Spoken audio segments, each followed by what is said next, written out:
Hey everyone, welcome back to On Purpose, the number one health podcast in the world. Thanks to each and every single one of you that come back every week to listen, learn, and grow. Now, today's guest is one of the few select guests that are on the podcast twice. She was in our first 3 episodes of all time on Purpose. It is my dear friend, the incredibly talented, the multifaceted entertainer, actress, producer, writer, and creator, a leading force in the digital world. She has amassed a global audience, get this, of over 38 million followers across her social media channels, where she writes, directs, produces, and stars in comedic and inspirational videos. Currently, Lilly can be seen in the 2nd season of Hulu's comedy Dollface, and if you haven't seen it, highly recommend it, where she will play Liv, a queer bar owner with a confident sense of humor, kind of like her, opposite Shay Mitchell. This coming April 2022, she's going to be part of the star-studded ensemble cast for the DreamWorks animation action comedy Bad Guys. On April 5th, Lilly will release her 2nd book, and this is what we're going to talk about today. And if you haven't already, I want you to head over to the comments and the link section and the caption and order this book even before this podcast, because it's going to be epic.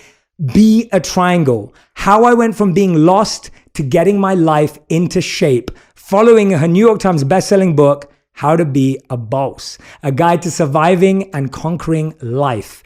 Now, Lilly is a dear friend. I know her deeply. I spent all of my COVID nights spending Catan with her, listening to music, her beating me at ping pong, and we just bonded so much. Lilly Singh in the house. Lilly, thank you for being here. I'm thrilled to be. I could watch you all day long. Man. The smile on my face, because like we said, we're friends, but when I see you do all this, I'm just like, I could watch you forever. Thank you for having me. Well, I could read your glories forever. Oh like, God, I'm like, stop. looking at that, I'm like, I think we share this in common, but when I look at how hard you work and I know how much effort you've put in to serving humanity, to inspiring people, to building what you're doing, to show young girls all over the world what's possible, and young people all over the world, and a younger me all over the world too, I'm just amazed. And what I love about you most is that when we are together, you're the sweetest, kindest, most hospitable.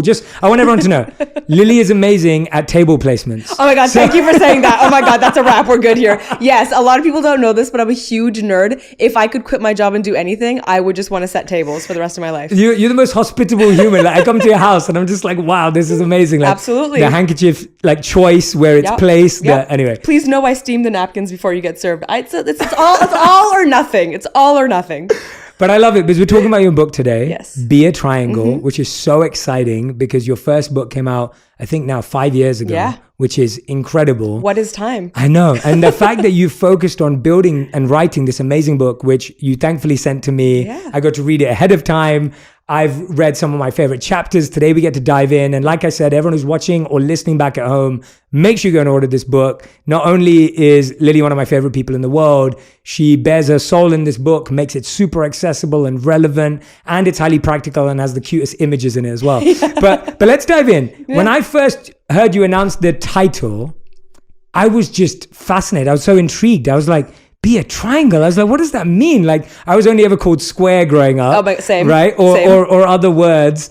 And I was like, what does it mean to be a triangle? Let's start there. Yes, I was also called Square, and then during COVID, I turned into a circle. And now I've decided that my shape is triangle. Well, it's interesting you bring this up because, and I'll explain the title in a second, but I actually had to fight for this title because when I had sent the email to my team being like, I know this is not immediately understandable, but no other title will suffice. It has to be a triangle. And the response I got was, it's kind of confusing. And I was like, no, I stuck to my guns. And I'm so happy I did because it is what the book is about. The book is about me really coming to terms with the fact that although I've done a lot of cool things in my life, you rattled off a few in the intro. And although I'm on my 4th vision board, I think during COVID, I really had a moment when everything went away and I had no events and I had nothing.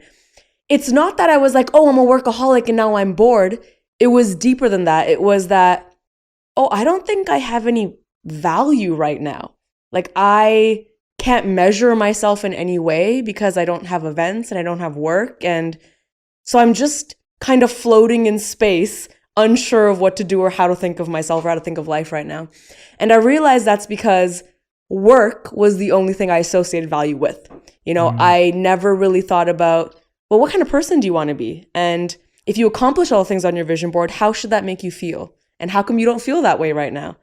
And so I got to thinking, and the root of it was that I never had a solid foundation of just what my belief system is. What do I want my values to be? Where do I want to be? Not just professionally, but spiritually, mentally. What do I really care about and what's important? And that's all about building foundation. Now, one of the strongest structural shapes on the planet is a triangle. And so I thought, I need to be a triangle. I need to build a strong foundation for myself so that all of my life experiences and everything from this moment on, I can put on top of this strong foundation. That is perfect. And I love that you stuck to your guns. Yes. I know. My publishers were like, what are you talking about? Be a what? And I was like, be a triangle. It's gotta be this. So I went through a similar thing that when I wrote the title, Think Like a Monk, and that was always the title that I wanted for my first book. Great title. And 14 out of 17 imprints that heard that title said that I should change it. Really? Because they didn't want me to have that as the title. That's a great title. But they said to me, well, who wants to think like a monk? People don't even know what monks are. They don't know what they do. And I was like, but it's so true to what I'm trying to share with the world is like, this is the line of wisdom that I learned from. And it sounds like you're saying the same thing. It's like, this is what I'm actually asking people to do. I don't need to come up with a catchy, gimmicky title. Correct. Just to sell a book. I completely agree because I think so much of my life, like I'll be real, I made thousands and thousands of YouTube videos. We do stuff on social media. You need to be a little clicky and buzzy and grab people's attention. For this though, such a vulnerable, raw piece of work, I was like, I don't want to do that. If this is the title that I think feels right, and it's what I actually want to communicate, this is what it's going to be. Yeah, I love that you brought about how we value ourselves. And I want to start there. And you talk a lot about in the book, what we learned at school, what we didn't learn at school. Where do you think we learned to ascribe our value to anything in life? Like you said, you saw work as your value.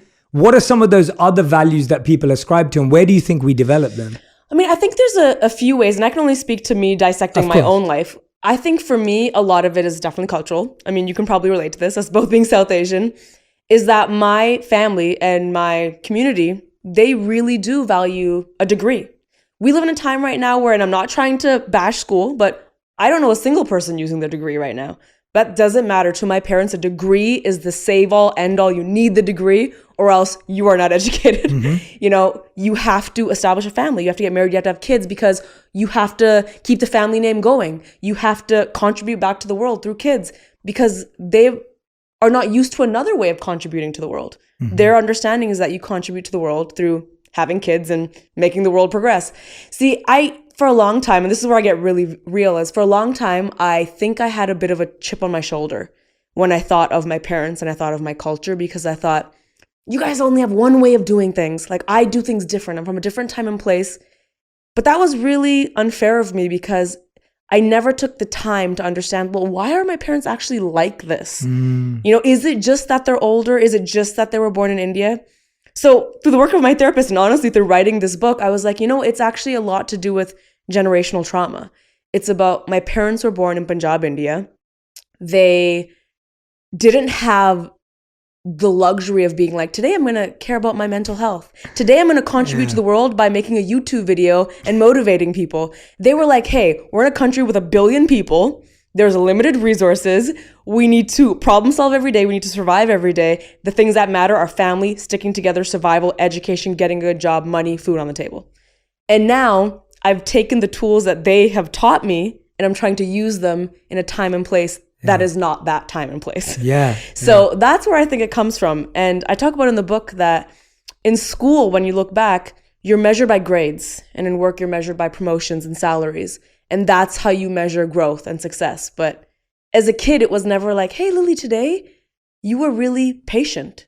And that marks growth. Like that didn't matter. It didn't matter if you grew mentally or spiritually. It was always measured by something else. Yeah, I love that. What a beautiful switch of mindset, because that is something that you can measure every day. You can measure every day if you feel more patient, or you feel more kind, or you feel more supportive or supported. But you can't measure a view count or an award every day. Like that's like 1%. I mean, you've won so many awards in your career.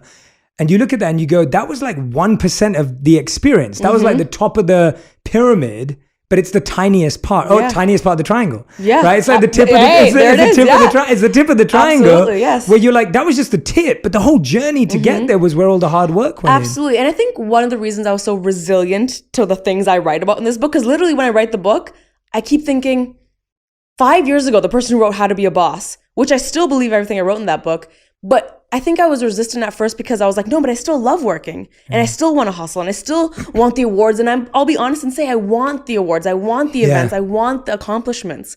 I think the switch is not choosing between two things. It's saying you can have that, but what does it mean? Yes. So what does it mean? You don't have to eliminate it, but is the award your value or is it a consequence of you having great values on this journey? Yes, that is so well said. I love that. That it is the consequence of having good values, right? Is it your value or is it the consequence of having good values? That is a beautiful line. Everyone cut that up, meme it up, quote it, put it out there. No, but genuinely that's so powerful because I couldn't agree with you more. Whenever anyone asks me, I care about awards. I care about titles and I'm very honest and open about that too. Yeah. And I see it the exact same way because to me, it makes me feel like mental health is winning. Yes. It makes me feel like the things I'm standing for are winning. It helps me realize that we are making a dent in the mainstream where these comments and these conversations need to happen. Yes. Now, when I look back at what you're saying here, how difficult was it to dismantle your value system? Because I think that's why we don't do it, right? When you actually look at it and you go, wow, I value my work, or I value how much people like me, or I value how many followers I have, or I value how many positive comments I get. When you live in that world, which a lot of people do, you don't have to be a creator or an artist to feel that way. How do you get the courage to actually look inward and go, wow, I need to dismantle my value system? Yeah, it can be really, really scary. And I think you're absolutely right. That's why people hesitate to do it. Because it's so strange. There were moments when I was writing the book, when I was alone in a room, no one else was there, and I would find myself BSing a little on the page. I'm like, who are you lying to? There's no one here. Like, rip this up and start again. Like, what do you actually care about? Because years ago, if I'm honest, I wouldn't sit here and say, no, I do care about money. I do actually care about, I like that I have I wouldn't say that because I would think I'm going to come across this way and that's not what I'm supposed to care about. No, again, it's be honest with yourself. You're allowed to value whatever you want. It's just doing the work to understand what those things mean. And if also those things should be the driving forces behind your happiness. Because the thing with the awards and all that stuff is, like I said, when you think of them like a consequence, if they happen, great. But if they don't happen, your whole world doesn't crash down. I think that was the issue I had before I wrote this book. I thought, oh, my post is not getting these likes. Oh, I don't have the work. My travels got canceled. Now I don't have purpose, value, and happiness. That is where I don't want to be. And so I think it was scary for me to figure out my values, but also more than scary, just really difficult because there is no map to do that. You know, I remember sitting down writing this book and for 2 days, I would just stare at a blank screen thinking, if this was a math problem, I would be able to Google this. I would be able to dig up some lesson from my math teacher, but we've just never been taught as kids how to do any of this work. So that's what I'm attempting to go through in this book. I love it. And I want to dive into it. And what I love, as I said about the book, is that there's all these beautiful sketches. And you were telling me just offline, you were telling me about the amazing artist that did this. Can you tell us? Yes, absolutely. Yeah. So the artist, her name is Paper Samosa on Instagram. Her name is Simi. She's fantastic. But the story is that a couple years ago when I got my late night show, we had no money, no budget, and I had this office in the writer's room, and I was like, I really need some pizzazz because it's a creative space. We have no money to buy art or anything like that. So I found her on Instagram and I said, would you be willing to gift me a few prints so I can put it in my writing room for the first season of my late night show? I don't have a budget to offer you from the studio, but I promise you, like, I'll be so appreciative and maybe karma will come around. And then when I did this book, I was like, you know what? She's going to illustrate my book. So it's a complete full circle moment. That's so beautiful. And a lesson to everyone. If I ask for something free, everyone should just give me, Lamborghini, Ferrari. You should just give me the free thing because you never know. It will come back. You never know. It will come back. It's Absolutely. Guaranteed. I love it. No, but they're honestly incredible. And one of the things you talk about in this book that I love is you talk about this idea of coming home. Yes. And when I started to read that in your book, and there's obviously each chapter you talk about coming home to something different. I love that language because I think about all the time, even when I come home to my physical home, I always think about what do I want to come home to? Yes. How do I want to feel? Especially because I work hard, I try my best, I'm doing this and that. And I always think, what environment do I want to come home to?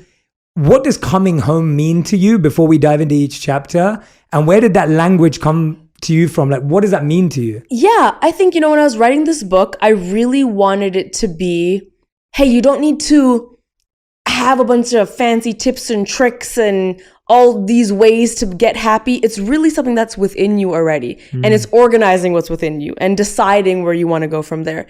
And so I've learned that home is not a place. It is not a physical building. It is, and I especially learned that during COVID because I was in the physical building of my home and I wasn't able to see my family for 2 years. And I was like, I don't feel like I'm at home.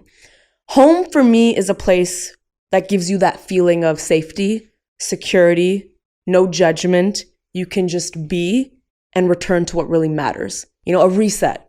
So I came up with these places mentally that could be home, that when you go out in the day and you hear your friends spilling the tea and your other friends got relationship drama and all this stuff is going down, where can you come home to in your mind to reset and no judgment and recharge, just like you would physically? Yeah. And let's go into that because I think, and you've posted about this several times, and you post like candidly and you post like what you really look like right now versus, one of the shows you did the night before. Absolutely. If I'm wearing Spanx, you will know. Yeah, and it's like, you're so open about it. But I've heard you talk about how like so often when we look in the mirror, we're criticizing ourselves. Or so often when we see ourselves in a certain way, we are judgmental. So for a lot of people, coming home is actually all those things as well. Absolutely. Tell us about how you've started to shift that dialogue for yourself. Like when we look in the mirror, more people are probably saying something negative about themselves than positive about themselves, right?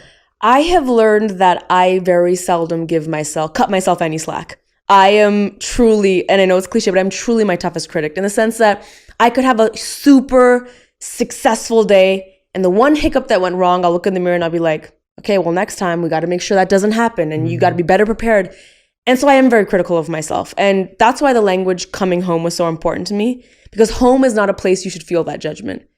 And why I wrote come home is, okay, I'm going to go to this place mentally where, Lily, even you don't get to tell yourself all the things that went wrong. You don't get to be that. You let yourself be human at home. Home is where the pants are not. You let yourself be human. And so that was really important to me. It sounds simple, but it's a complex idea of I've given myself permission to be a human. Yes. At home. Yes. And I think we all have to get to that point. And you're right, it isn't a tip or a trick or a life hack. It is just changing that inner dialogue with yourself of starting to realize that, by the way, when I do call myself, like I realized this, when I realized that when I made myself feel guilty, that didn't lead to growth. Yes. Like my guilt actually blocked my growth. When I was guilty that I didn't go to the gym, that maybe made me go to the gym the next day, but it didn't last. Yeah. When I was guilty that I had something that I wish I didn't eat, that guilt didn't make me eat healthy for the next week. It made me make bad decisions. Guilt made me feel worse about myself and make worse decisions. So I had to coach myself out of having guilty thoughts. Absolutely. What are some of those thoughts that you think, like there it sounded like when you said you're your own toughest critic, where does that come from? Is that also from our parenting? Is that I think it's a mix of things. I think one thing is that I'm a very all or nothing type person, and I've been trying to work on this. And Jay knows, and I'll be very honest and say that I consider myself a really good friend, but I've caught myself being slightly annoying because no, it's true. I can fully admit this. I'll invite Jay over. And everything will be perfect. The food will be perfect, and the table will be perfect, and I have all the activities planned. And it's good to go. And then Jay, as he does, will show up, 20 minutes late and he'll blame Radhi. And it's definitely Radhi's fault, by the way. And then, just to clarify, that is definitely Radhi's fault. I'm always on time. Yeah. Okay. Radhi's not here to defend herself, but who knows? But then in my mind, my mind will start going, oh my God, the evening is ruined now because they came to, and I do that with everything. I do it to such a detriment where it's like, it's either perfect or it's nothing. Now I can't enjoy it. And I think that has to do with control. I think I can understand all and I can understand nothing. The compromise in the middle, being someone who controls things, they don't like that. compromise, that's not in my control. And so I've had to let go of this all or nothing mentality. Hey, you did so great today. It wasn't perfect, but it was really, really good. And we're going to celebrate that. It's not letting, because you're right, that guilt does start to control your life. And also going back to the home concept, home is somewhere you don't want to run away from. Home is somewhere you return to. I think what I really struggled with for so long is I did do those tips and tricks. You've been to my house, my old house. I had all these Post-its everywhere and I had positive affirmations, and that's all great. But that's all I had. I had these little ways of being happy momentarily, temporarily, and then I would wander off somewhere else mentally. But if you say come home to a place, that really means, hey, this is where you are going to return to spiritually no matter what happens in your day, always, so that you cannot be led astray. Because I get led astray. Very often. We all do. And the thing I love about that is because in your book, you talk about nothing lasts forever. And you talk about the need to be okay with change. And that includes not just changing scenarios, i.e. me coming late to your house, but also the idea of change in that we change. And what you just said, you completely agree with everything you wrote in your last book, but you have an evolved version of that today that doesn't take away from what you said. How have you allowed yourself to update? Like we think of updating our phones and our computers easily, but when it comes to updating ourselves and upgrading ourselves, we get really slow and scared about it. How have you become okay with the fact that you're a changing, evolving, adapting person? Yeah, well, before writing this book, I would not be okay with it. I talk about in the book how I did subscribe to this mentality that there's right and wrong. That if I don't necessarily agree with everything I've done and said in the past, and now I think differently, that must mean the past version of me was wrong. And I would think that. That means if that person doesn't agree with what I'm saying, they're wrong and I'm right. It doesn't need to be wrong or right. We don't need to assign these labels so easily to things. I know we like to categorize things in our brain as in right, wrong, black, white, okay, easy, hard. But really what it is, it's allowing yourself and giving yourself permission to think differently and evolve. And so for me, the hardest example of this is how I define success. What I was taught, and for much of my life, I believe success is the paycheck, it is the house, it is the car, it is the awards, it is all that stuff, it is the career you have. And it's not that I think I was wrong for thinking that. It's that my definition of success has changed now. All those things are great, but now if I have all of those things, but I'm not happy and I'm not having fun, then I'm not successful. Yeah. And that's what I believe now. Again, not right or wrong. It's just I'm changing. I'm in a different place in my life. I have different values and different priorities, and that's okay. I think I resisted that for so long because I was like, don't be lazy. That's lazy. You have to pull the all-nighter. You have to do this. You don't be lazy. But it's not about that. It's about, hey, you are a human that is evolving and you're in different circumstances. You cannot grow and expect to stay the same. So well said. So well said. Honestly, everything you're saying is like, I couldn't be happier hearing it from you, because I think so many people are inspired by you and awe of you, look up to you, like including me.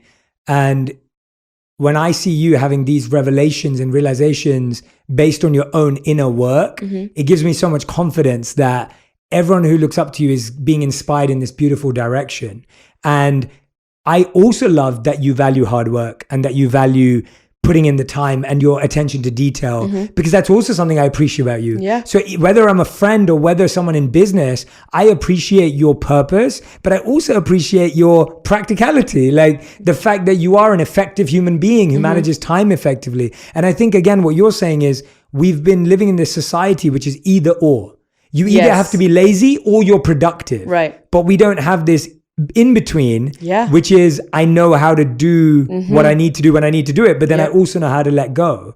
I think the internet has convinced us of that a lot, that there's either this or that. There's this or that. Not fully appreciating that we're complex human beings that fall on various spots on various spectrums, and we are all in our own circumstances. I think like we don't give ourselves enough credit. Sorry. No, please. I want to hear from you. I'm going to take a sip of this. Yeah. 1 second. I think that's like it's what I have here, and I wanted to read this out because I had it marked, but it's kind of like, before I get into what I wanted to read, it's your classic green sari, silver sari dilemma. So good, right? And the debate. Yes. Right? And that's what it is. It's like, it's this or it's this. Yes. And that's the only two ways it can be.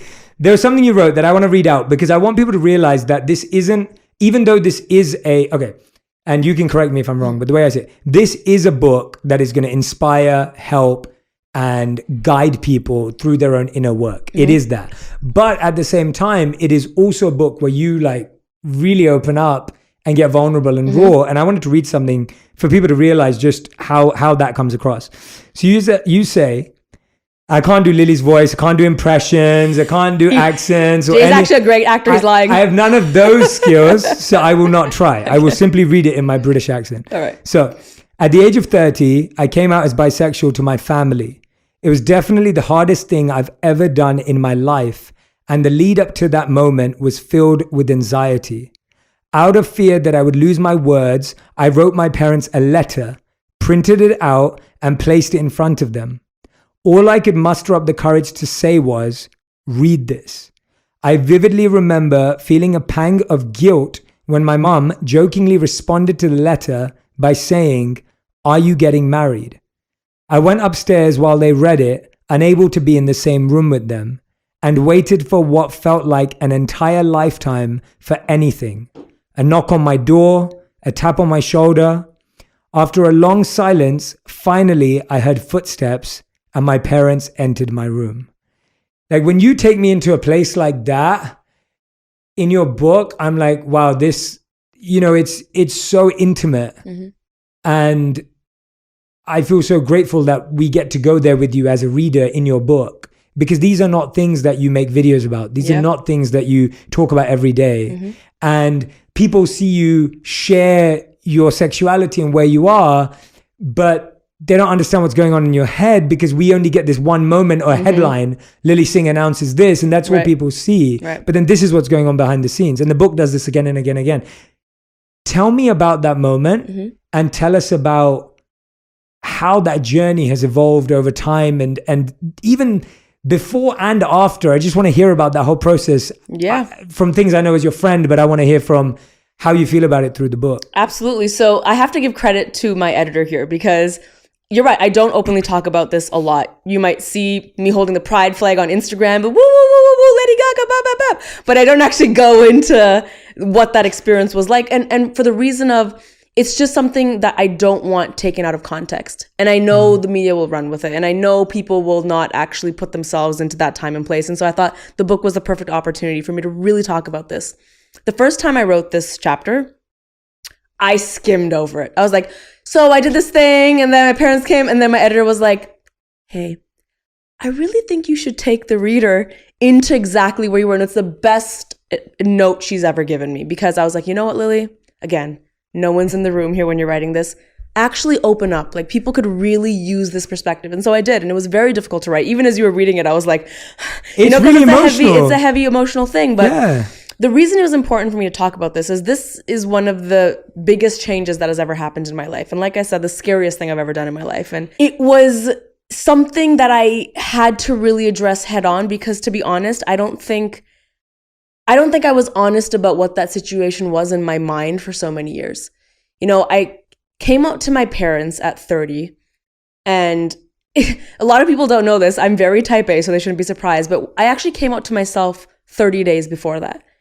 So on September 1st, I, in my room, came out to my dog Scarborough for the first time ever to myself. Prior to this, I had thoughts and feelings like, I don't know why I'm not just so committed in the relationships I'm in. Something feels off. Growing up, I didn't know a single queer person. In my high school, there was not a single queer person. This was not Euphoria. My high school was not Euphoria. In university, I knew of one queer person, and it was someone who identified as a male, and I was so different from him, so I never really connected with him. And so at the age of 30, I came out to myself. So at the age of 29, I came out to myself. And I said, before my 30th birthday, I'm going to come out to all the people that matter in my life. And it was a list of like 10 people. And my parents were last. Of course, type A. I had a to-do list. I had a to-do list to come out as I would. It was right in there, but in between, steam the napkins. And so they were last on the list. And I thought, okay, I am going to tell them, I'm going to write them this letter. And in my brain, I had thought up this scenario of all the things they were going to do and say. And I had two versions of it. One was, this is going to go horrible. Again, all or nothing. It's going to go horrible. They're not going to understand. Just in case, I'm going to have this idea of things I need to pack in my bag so I can leave the house. Like just all of these worst case scenarios. And then the opposite was, or they are going to throw me a party then and there because they're going to be so proud. All or nothing mentality. The truth is that they came into my room and the first thing that my mom did was give me a big hug and said, "Why are you crying? You're my daughter and I love you regardless." Beautiful. Amazing. I was so scared in that moment and so nervous that because they were not saying the exact sentences I expected them to say, I was a little dismissive, to be honest. And it pains me to admit that because I know so often in these stories, we want to hear that like, support the kid no matter what, the kid is right. But I was dismissive and I didn't give my parents the credit that they deserved of being like, they probably don't even know what this is. They've never been introduced to this idea before. And so we had the conversation. They did and said things of support. They did not disown me. They did not kick me out of the house. They did none of those things. But I left that conversation needing an enemy, to be honest. I needed to distance myself from people, even though they were being supportive, because I was so insecure. I had just done this big thing in my life and I didn't know how to figure it out. I didn't know how to now navigate the world. I felt so insecure. Everyone's staring at me. These headlines are saying all these things. So I distanced myself from so many people, including my family, not because they weren't being supportive, even though I convinced myself that was what it was because I just couldn't be in close proximity to people that I felt like I was disappointing, even though they were not disappointed, and that was a hard pill for me to swallow because that takes a lot of you admitting that you don't have it figured out and like you didn't give your parents enough credit. And so I'm happy to say that me and my parents are so close today and we're so lovely. And it's just a lesson I learned that it's so easy, again, to go back to right and wrong, but everyone is a human in different circumstances and it doesn't have to be all or nothing. Yeah. Wow. That honest, thank you for sharing that. Like that is just, it's so powerful on so many levels. And I felt the same, by the way, when I was reading it, it was like, it's transformative. It's transformative for me too. Even just the idea of what you said, that when we make a decision, we expect all or nothing results or we expect extreme responses. And actually life's somewhere in between. And when you get that in between, you then don't know what to do with it because you only prepared your mind for the extremes. And what's really special about what you said is, although what you needed was compassion in that moment, you also needed to express compassion to them for their experience. Yes, absolutely. And that's a really interesting conversation that you're starting where it's like, well, I needed them to be compassionate to my human experience, but they needed my compassion because they don't understand this because they've never been exposed to it potentially. And that trading of compassion is a really beautiful thing in the world, which I think is so often missing. I think I could not agree more. They gave me the compassion. I can sit here and tell you, I did not return it. I thought they should immediately understand. How would they immediately understand this? And I see this all the time with the world, especially on social media. Especially with cancel culture, they didn't get it right away. They don't get a chance to redeem themselves. They made a mistake. Well, they can improve. It is this lack of giving people the benefit of the doubt and being human and this lack of compassion. It's that if you really look back, and these are not excuses, it's the reality of the circumstances. My parents, this was not the thing they grew up with. Like I said, their concerns growing up were, we have to make it, we have to provide for our kids. And I know that any concern, and I know this in my heart, I didn't know it in that moment sitting in my room, but I know it now. Any concerns they might have expressed were not because they didn't love me or they wanted me to be unhappy. It's because in their understanding, they wanted to protect me from the world. They, in their mind, think this is going to make Lily's life harder, potentially. We are scared for her and we have to protect her. That's where they're coming from. Whether or not that's just is not the conversation. It's that that's their circumstance. What you've just done and what you've broken down for us is you've clearly articulated what compassion looks like in practice to actually understand where that person's coming from, why they think that way. Whether you agree with it or not, or disagree with it, whether it's fair or unfair, let me take a moment to understand, how did that person get to where they are? Yeah. And I think that even what we're seeing in movies today and media today, I love that we're getting into stories of how people became who they became. Yes. Because it's so important. We always tell the origin story of heroes, but we rarely tell the origin story of the villain. Yeah. Oh, no one ever knows how the villain became the villain. And then you start seeing movies like Joker come out and everything, and you start going, oh, like now we're telling this story of how someone got there when we don't agree with them.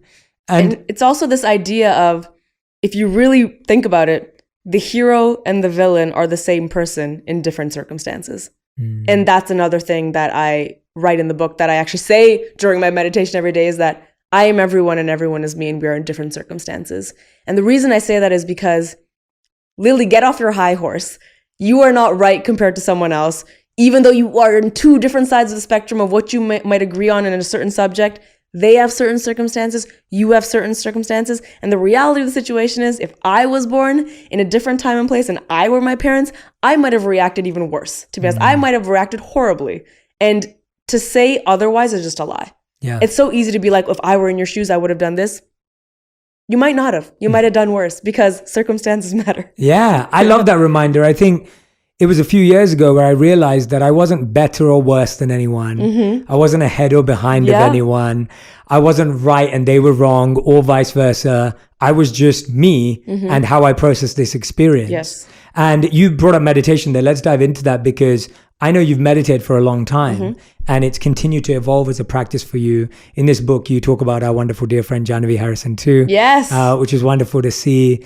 Because she's such a special human being. And I love that. You're really good at, like, in this book, like, you're just good at, like, picking people who've had this impact and sharing their work with you. Tell us about what meditation looks like for you now, and why the current practice that you do of it is useful to you. Absolutely. So I've really had to remind myself of the, it doesn't have to be all or nothing here, because although I aspire to be a Jay Shetty, I know when I've tried in the past to have a rigid routine where I wake up at a certain time and I meditate in a certain place and it looks a certain way, I have failed.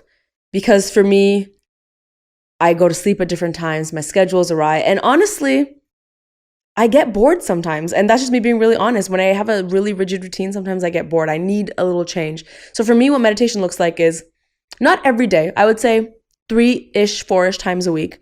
I will listen to one of Janavi's songs, actually. I meditate to her music. For me, I like music. For me personally, guided meditations, I've learned don't work, and I've stopped being embarrassed about that, even though some of my dear friends have guided meditations, because I always start thinking about what the person looks like and all that type of random stuff. And if I listen to Jay guide me through a meditation, I'm like, Jay, I miss that guy. And I'm going to start to just wander into all places. So I personally use music, especially because for me, I'm really connected to musicality and the journey it takes you on. I'm really into the highs and lows and visualizing myself in all these places. And so I meditate to music for about 20 minutes.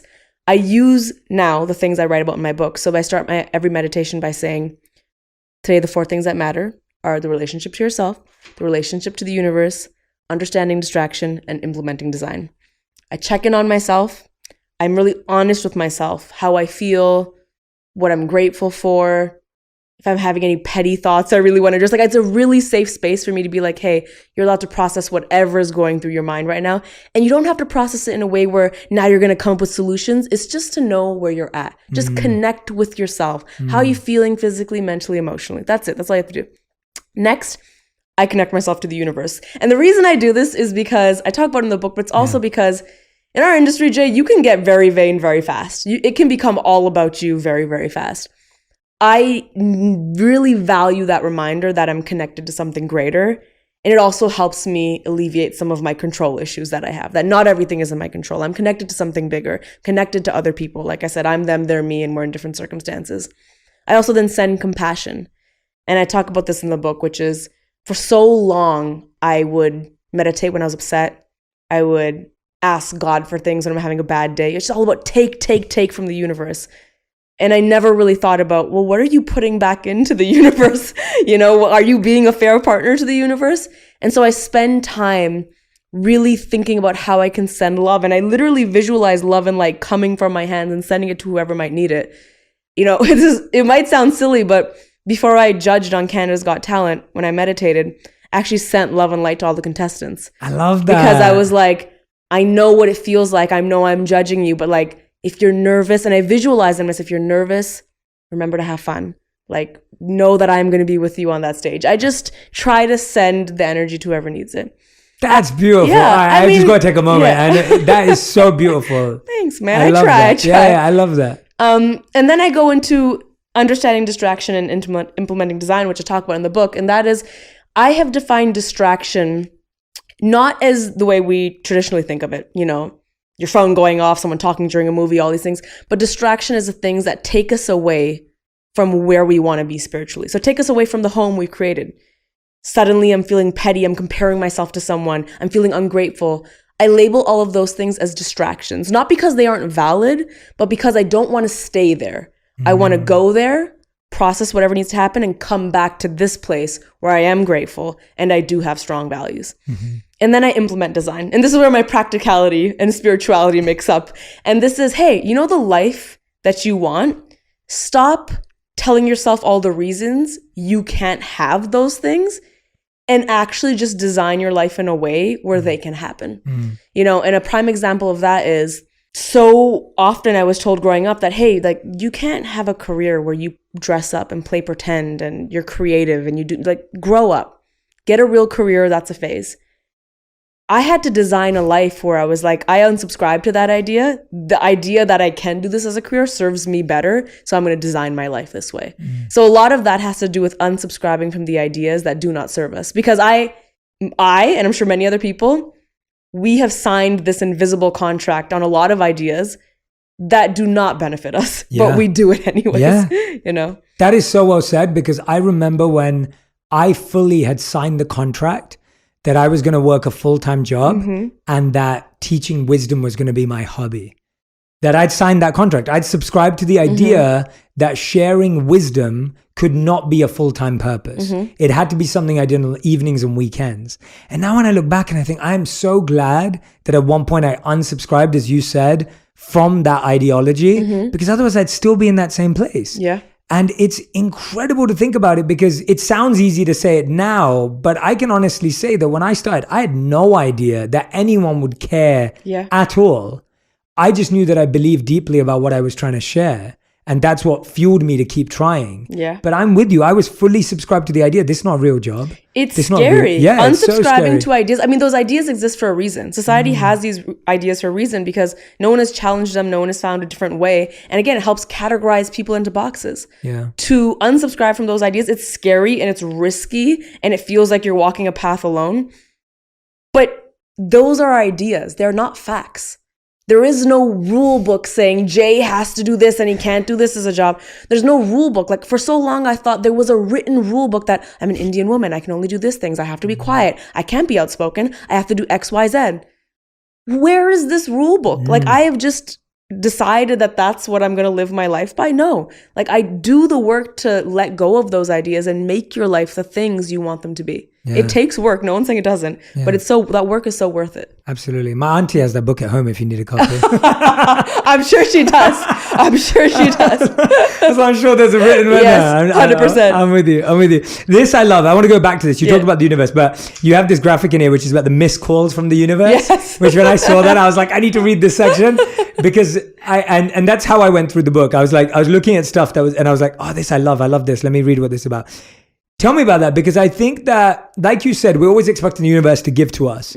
But you're actually saying here that we're missing calls from the universe. What are those missed calls? What are those signs that we're getting but that we keep missing? Well, I think it's a lot of things. I think it's how we think about even failure and loss. We don't think that there's, and at least in that moment, we don't think that there's something bigger at play. You know, we have this tendency to think when we're sad that the world is against us, the universe is against us, because that's a comforting and easy place to go to. I am hurt. It's because my life sucks and this is sucky and my day was sucky. And in that moment, we don't think that something bigger is at play. We're missing calls from the universe.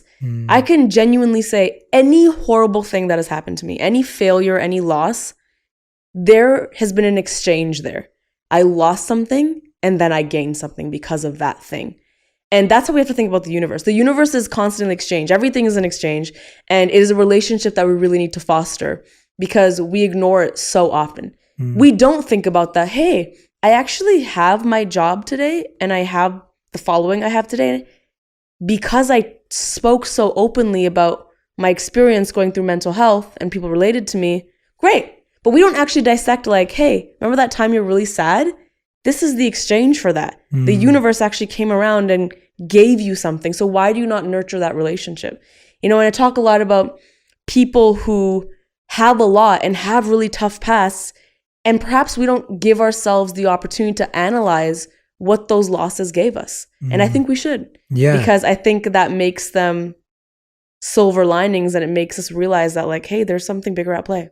What do you think your biggest loss or failure was internally or externally? Like, what was that when you think about that moment where you felt lost, as you say in the subtitle of the book, but also the idea of when you feel you've lost, right? Feeling lost and feeling like you've lost. When was that for you? And how did, obviously we know how you processed it because that's what the book's about, but when was that for you? How did you identify that?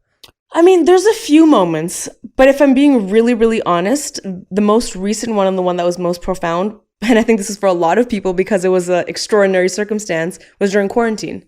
You know, I really did feel like I lost momentum in my job. Yeah. I felt like I definitely physically was in the worst. I would walk up the stairs and I'd be winded because I was doing nothing. I wasn't leaving the house. I literally baked 30 cookies every day and played Fortnite. You know this. I asked you to play with me every day. But I was in such a place where I was so lost and had no direction. And I remember thinking, man, I've worked so hard at stuff and these 2 years is going to completely derail me. And I'm going to start from scratch and all my momentum is going to be gone. And I could not see any light in that situation, especially because of what was happening in the world. I saw no light in that situation. If quarantine didn't happen, without doubt, there would never be another time in my life where I actually would have the time to do this work because I would be so busy with distractions and obligations. And I joke that quarantine forced me to pause and reflect. It forced me because otherwise I would have never done it. I truly would. I would have still been going. I would have been on a flight right now. I would have been burnt out times a million right now. Yeah. And so this book, I keep calling it a gift to myself. It is the gift that COVID and quarantine gave me. Yeah. So that loss, that me being lost, the exchange of that was me doing this work. I love that idea of the loss and the exchange. Like that's such a...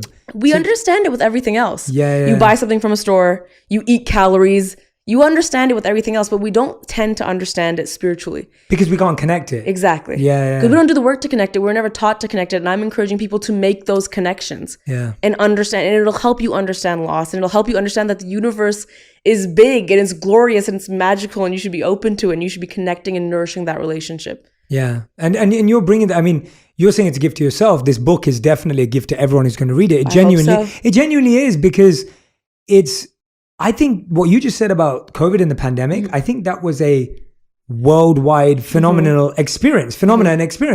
That's how everyone felt in some way. And yes, in different extremes, in different experiences, but that was a unified feeling that these 2 years are derailing my life. It postponed my wedding. It means I'll never see my family again potentially because I lost them. It means I can't get the career I wanted. I started a new job, but we're not in the office, so I don't meet anyone. I'm just stuck in my tiny apartment, right? Like that experience. And that's why if you're saying that that's what catalyzed all of these reflections and the work, then it is a gift to everyone because that's exactly what everyone needs to hear. Yeah. So one of the things I want to dive into is this idea that you bring about around distractions. And I've seen you and implementing design. If anyone wants to know how good Lilly is at implementing design, play Fortnite with her and watch her play Catan. And you literally just don't exist because she's just and I love the way your mind works because we always joke about this. That we have a lot of similarities. Yes, we are very similar. We're very similar. When I see so much of myself in Lilly all the time. Yes. Anytime I'm in an argument with anyone and I want someone to see my point of view, I will call Jay. I'm like, Jay is going to know exactly where I'm coming from here. Yeah, and I relate to you fully, and we're totally on the same page. But when I see you and I see you operate in that way, and now that you're bringing this compassionate heart to it and this kindness to it, and you're able to implement design in that way, has it become more joyful in the execution of stuff? Like, I want to hear about how you execute differently now, because we talked about how to be a boss, and that was like the book before. Yep. And we talked about that is important. But now we're going back to them. Like, now when you're hustling, or now when you're working really hard, or now when you're being productive, how is it now fueled with joy? Or how do you make sure that now it's coming from a place of meaning? Yeah. So I posted about this recently. This is not a joke for anyone that doesn't follow me. My vision board is in my shower. Yes, it is in my shower. Like, it is yeah. taped to the glass outside of my shower, so I see it every single day. Genius. I literally, yes, I see it every day. Smack dab in the middle of my vision board, because my vision board is structured in a way where the things in the middle are my core values, and then it builds out. And right in the middle is make sure you have fun. So part of my foundation, my triangle, is that my relationship with myself and my relationship with the universe and how I implement design is going to be that my definition of success must include fun. It did not previously. In my come up in my career, I did a lot of events and gigs and things where I was like, I don't care about this at all. This is horrendous, but I will do it. I will do the free gig. I will do this gig I'm not passionate about to earn my stripes. We all work hard with this idea that I'm going to get to this place where eventually I can call the shots. I can do what I want to do. We get so caught up in the climb that even when we're in the position to do what we want to do, we're climbing still, because now it's a habit. It's a habit, and we've forgotten the reason we started in the first place. That's where I was. So now having fun is a requirement of anything I say yes to. Doesn't matter what opportunity comes in my inbox. If I'm not going to have fun, it is not going to happen. And so, yes, because of that decision, things are more joyful. When I'm doing a podcast or I'm presenting something on stage, I'm not going into it thinking, nail every line. It's got to be perfect. You got to execute, and then you got to network. It's, hey, this is pretty cool that we're here. And I think you should go there. And I think by the end of the night, Lily, I think you should go home. And I think you should say, hey, you know what? That was like really fun. Because if you don't have that, it doesn't matter. Yeah. It really doesn't matter. And there is no point. That doesn't mean you can't do it well. That doesn't mean you can't be prepared. I will still do all of those things, but I will find the joy in doing all these extraordinary things that I get to do. And I learned this especially because I'm sad to admit that in my first world tour, I mean, think about this, a 30-city world tour. Not many people can say they've done that in their life. I got to meet with my fans. I had all these costumes. And how old were you? This was like 6 years ago. Yeah. So... yeah. 14. No. But I was pretty 15, young, you know? 15. Yeah. I would be lying if I said that I remembered every moment of that, because I was so fixated on this lighting cue and this next thing I have to say, and the t-shirt says everything has to be perfect. And I'm not saying, again, evolution, not all or nothing. I'm not saying that's not important. It is. And I know you're like this too. We like things to be a certain quality, 100%. But that doesn't mean you can't be present and have fun. Yes. Right? You should still have fun. And so now I've decided everything I do, the criteria is joy and fun. Yeah. I love what you just said about the habit and how that habit, and I get, at least let me clarify, and you can correct me if I'm wrong. But what I'm hearing you say is that there was a time when to earn your stripes, you had to do things that didn't necessarily extract joy, but you saw them creating platforms from which you could experience joy. But what happens is that as you keep reaching those platforms, you maintain that habit and that pattern that stops you again and again and again from saying there's another platform from which I can be in full joy, right? Absolutely correct. And so earning your stripes wasn't a mistake. That's a healthy thing and that's needed in everyone. But what was the mistake was that habit that gets formed of like, I will be not happy, because that's not what you're saying. I will allow myself to have fun when. Exactly. There's always another better time or place where this joy could happen. And I think that's a learned thing as well. You know, I talk about how my parents have earned their stripes above and beyond. They immigrated to Canada in the 70s, worked so hard. You know, my dad had multiple jobs. He grew from one position to the next. They're so well off now. And they've done such a great job. Both of their kids are taken care of. They don't need to work. They don't need to save up for anything. God knows I'm not getting married. They don't need to use that money for anything. You know what I mean?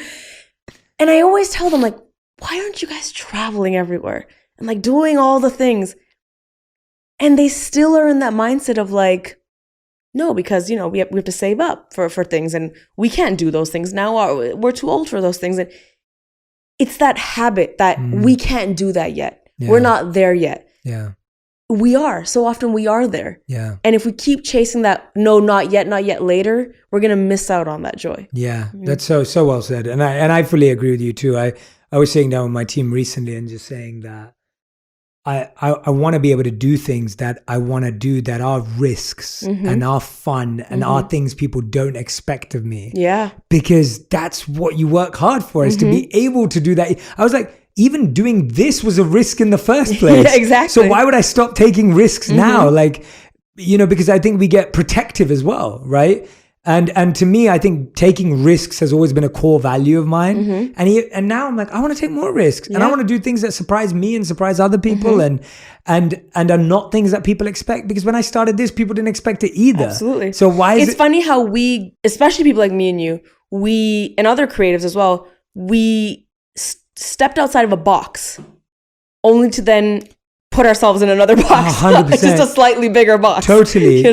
Yeah, for comfort and safety. Exactly. And we keep doing that. And then I always have to remind myself, and sometimes I have to remind my team when they're like, hey, this is not how things are traditionally done, and hey, we should do things like this. I'm like, you have to know who you're talking to here, because right now I have a wig and a beard on my face and I'm dressed up as my dad. So you need not tell me how things are usually done. Absolutely. I was at a dinner the other day, and I paid for the dinner, and the two people I was with, one of them said to me, they said, Jay, you are bucking every industry trend. Like, someone else should have picked up the check. And I was like, my response to that straight away, and they were very grateful and they were wonderful about it. But my response to that was, I want to break every tradition. Absolutely. Because these traditions have just, again, who wrote the rule book? And the more we subscribe, I feel the same way whenever anyone says to me like, but Jay, this is not how it's done, or this is what this role is, or this is what this, I'm like, says who? Yeah. Like, most of these roles are not going to exist in 10 years. And why is it not done another way? Totally. Why is it not done another way? Totally. You know? And those were, go on. And another thing I was just going to say, the bigger lesson I've learned here is that I need to go out to more dinners with you. I was like, what? Jay's picking up checks around here? What? I think yes. Yeah. I mean, anytime. I will unsubscribe to the idea that I should pay for the check, and you can pay for the check. I'm okay with that. Well, with us, actually, so everyone knows the truth, we're always competing. We're always over competing. Who does it's this. Just so everyone knows about Lily. Jay is very sneaky. He comes to my house. He's like, no, next time.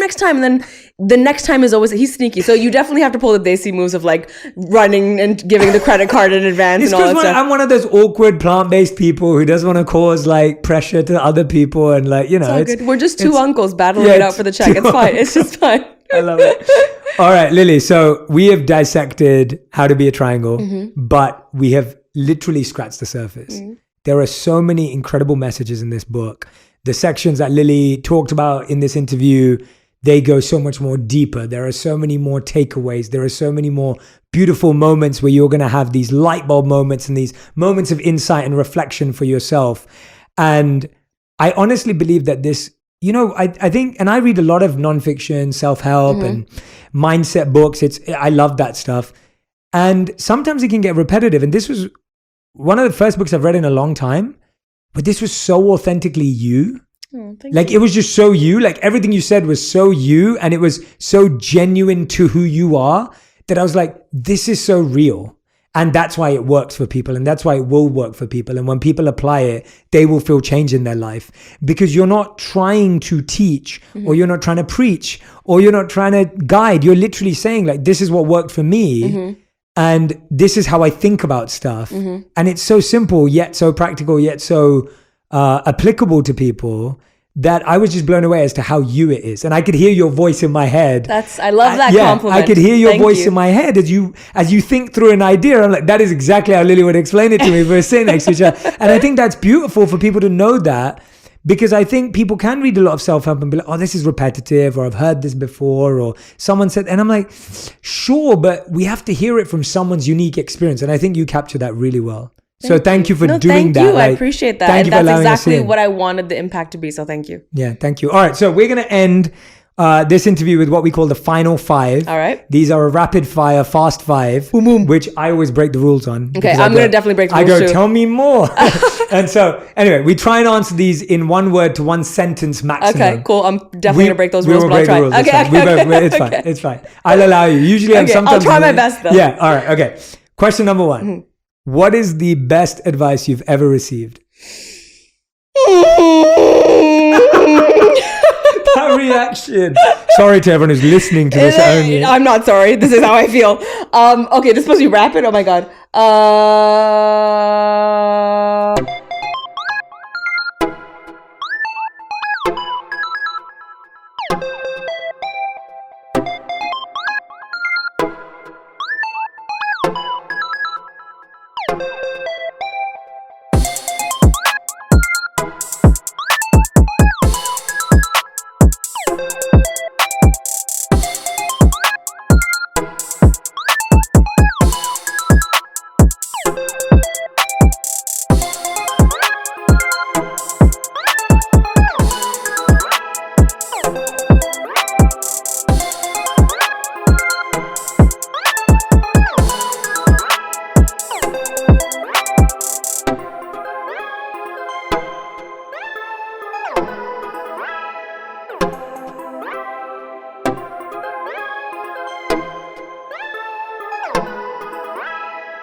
I shouldn't call it rapid. I should call it, I should change the name. Now you just made me realize it shouldn't be rapid. It should be more like condensed 5, but that sounds terrible. Like, I mean, it's definitely probably going to be, okay, can it be a quote? It's actually going to be a quote I live by. I actually first heard it from my big fat Greek wedding. Oh, cool. Okay. And the quote is, and I'll never forget it, it is, don't let your past define who you are. Let it be a part of who you become. And I think that speaks really well to the evolution we were talking about earlier.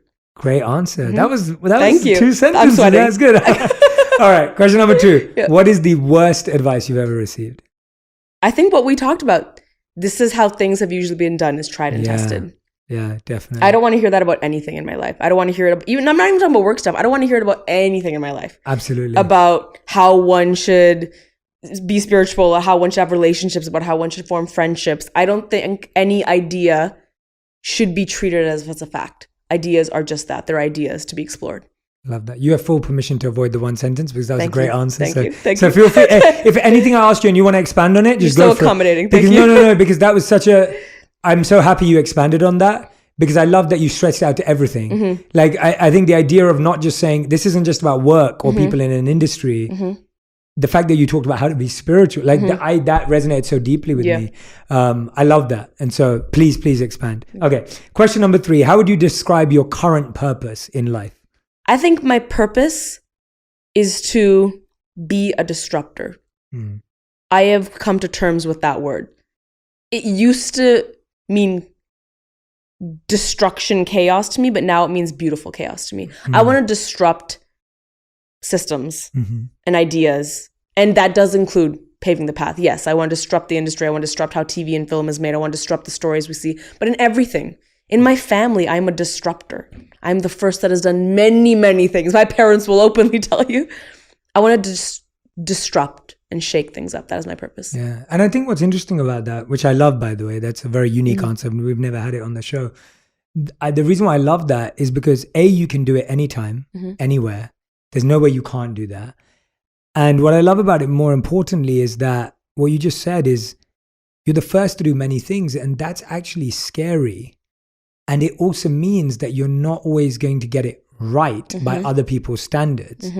And I think we have to learn to value that when people are treading new paths and are disrupting, that there are going to be changes and pivots and adapting that comes along the way. Yep. And I think we want innovation in the world, but when someone tries to innovate and it's slightly different to what we expect, we're so quick to criticize or quick to tear someone down. And actually that doesn't make any sense because that thing only got created because someone did something that was never done before. Absolutely. And so I think we need to create more space for people to be able to try new things for the first time. Because that's what takes the world forward at all. Could not have said it better myself. Yeah. No. Innovation and disruption, and you know this, you're the first of many as well. It is very difficult to do. Yeah. There's a lot of obstacles and hurdles that come your way, a lot that people will never know about. But I enjoy being a disruptor, and I enjoy encouraging people to think differently, and I enjoy doing things in a different way. I love that. All right, question number 4 is, what did you once used to value that you no longer value? This is a little bit of a complex answer, but something I used to value is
a certain type of friendship.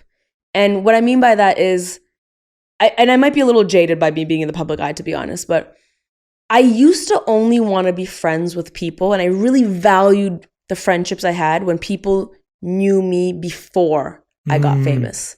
I really valued that connection of like, these are my childhood friends and they know me and these are my true friends. That has really hindered me growing up because now I've been in the public eye for 10 years. And where does that leave me? It leaves me in a position to never make new friendships again, right? Because inevitably the new people I meet, they're never going to know me before 10 years ago. I don't value that definition of friendship anymore. I value evolving that and connecting with people in different ways I've never have before. Hey, I met this person. I really feel something. Me and you is a perfect example. I can consider you one of my close, good friends. You didn't know me before I was, Lilly on YouTube. And I didn't know you before you were the Shetty, And I think if I met you years and years ago, I would have probably dismissed our friendship because I would have been like, just another networking thing, another work thing. I value that so differently now. I understand that you can connect with people in different ways and people can play different roles in your life and it can still be magical and special. Yeah. And I love hearing that because I value our friendship so much. But I get that. It is really interesting to toy with that. Like the person I speak to most every week is the guy who's the best man at my wedding. I speak to him like 3 times a week and we talk for an hour every time. And if someone told me, where do you find that time? It's really weird because I'll find it in gaps. He's always kindly available and will pick up and make time for me. And he's an entrepreneur too, so he can be flexible. And we'll just talk and we can talk for hours. And it's easy because I've known him since I was 18. So I've known him for nearly 17 years now. He's my closest friend. And what I realize is history is important to me because there is something special about when someone has history with you. But what I've realized, that doesn't stop you from creating new history. Exactly. And new memories. Yes. And that's what I feel with you. Like when I look at my time in COVID, I think of our time as we built so much history during COVID together. That's exciting to me because I don't have that history with any of those people. Yeah, that's because right. I wasn't there with them. And I think that's exactly correct. And I'm not trying to discredit my childhood friends. When I go and hang out with my childhood friends, it's special and we have these memories. But I really did, if I'm being honest, struggle with friendship when I moved to LA because I was so attached to how that should happen, how friendship is supposed to be, that I was my biggest obstacle when it came to making new connections. Yeah. I love that. What a great answer, Lil. Like, what a great honestly, like I appreciate you because that is such we've, again, never had that on the show. And so, Will you hire me? Am I hired? Hired? Am I hired? We'll give you an award. Yeah. Fifth but and what final. Does that award mean? I know. What is it? What is it the consequence of? Yeah. Fifth and final question is, and I'm so glad we didn't. Okay, from today, the Fast Five is officially being scrapped. When I feel like it, we have to find a new name. Please tag us on Instagram and come up with a new name because I'm struggling. All I'm doing right now is thinking of a new name. What is this thing going to be called? I haven't got one. Okay, so fifth and final question is, if you could create one law or one habit that everyone in the world had to follow every day, what would it be? And take your time as well, because every time you take your time, we get the best answers. So, read be a triangle. That was Lily's voice, by the way. That wasn't me. One word or one law or one habit. Yeah, either law, as in something that people have to follow, or a habit people have to practice. It's up to you. Something that I think is being lost in the universe today, and perhaps it could be jaded by my career in social media, I don't know, but something that I feel is being lost in the world is the value of context. I feel like a lot of conflict in the world, a lot of tension in the world, a lot of negativity in the world is because we don't value context anymore. We judge people very quickly. We judge them from snippets online or things that they've said. Like I said, we don't appreciate their circumstances. We don't even acknowledge that they might have different circumstances from ours. I think the world would be a better place if it was mandatory to have context.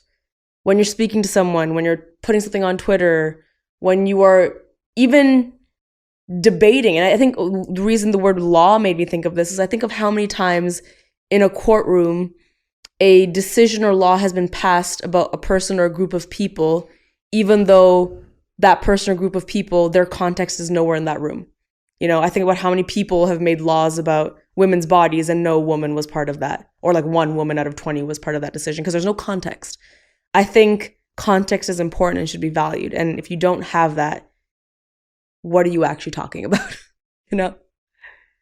Lily with the depth, man. Thanks, wow. man. These are like I'm trying. mind-blowing I'm Jay Shetty's answers. friend. No, Don't you know? literally, no. These are just, I mean, these last three answers that you've given, we've just gone in a obviously completely different direction to what we were talking about. But like, that would be such an incredible law and habit that if we... And I don't know how you would execute it, but that's for a different time and place. But I think just the value of context, because it seems to be an endangered concept right now. Yeah, I often find the way I've been trying to do it in certain circumstances is, and I'm sure you get this a lot of people ask me, oh, what's this person like? And I'm sure you get that too, because you've interviewed some amazing people, you're friends with incredible people, and people go, what's this person really like? And what I've realized is that answer can be so complex, and again, out of context. Because it's so easy to say, oh yeah, I just bumped into them in an elevator and they were really rude and just didn't care. Right. They're a rude person. And what you just said is like, well, that's just one tiny minuscule experience. Or the experience is me saying, oh, they're the sweetest, nicest person in the world. Again, it's a very subjective experience. And the point is that without context, that answer can be so misconstrued. And that's just one example. And I've realized for me, practically, it's just saying something along the lines of like, this has been my experience. Yeah. And being able to contextualize by saying, this is my relationship with that person and this is my experience with that person. That's all I can give you. I think even hearing someone say, in my experience, I think why I love that is because then someone listening doesn't really have the right to say, well, no. Yeah. Well, that's not, no, because again, context. Yeah. Is again, we all have our own experiences and we need to understand that everyone has their own experiences.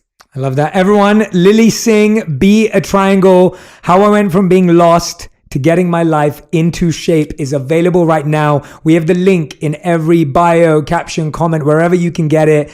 Please, please, please go and order the book today. It will not disappoint. I cannot wait to see this. Please tag me and Lilly on Instagram, on Twitter, on Facebook, on TikTok, whatever you're on, and share what your biggest nuggets, your biggest wisdom, your biggest takeaway were from this interview, because I love seeing what resonated with you, what connected with you.